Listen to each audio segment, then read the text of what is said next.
Hiking with baby. छाता ओढेर hiking गर्दैछौँ. फर्स्ट ब्लग अरे कि आज. Hi guys, this is our first and last.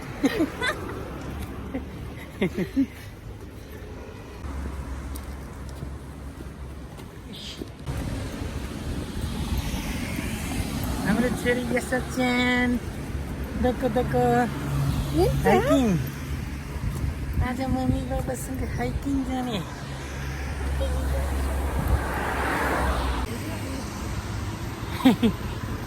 बच्चा बोकेर हिँड्न गाह्रो हुन्छ नि.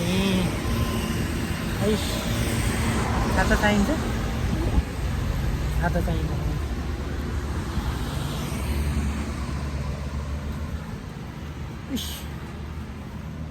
हाम्रो छोरी यसकोमा यस्तै छाता अलि सुहाएन. छाता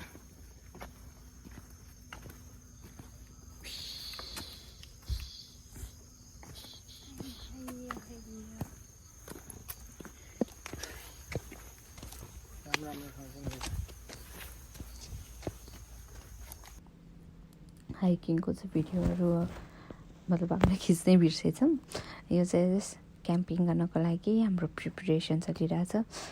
छोरी र म चाहिँ बाबालाई हेल्प गर्ने न्युमा जामा गरिरहेछौँ. अनि त्यसपछि हामी चाहिँ क्याम्पमा बस्यौँ, अलिअलि खाना खायौँ, फोटोजहरू खिच्यौँ. फर्किने बेलाको बाटो पनि हाम्रो भिडियो चाहिँ खिच्न बिर्सेछौँ.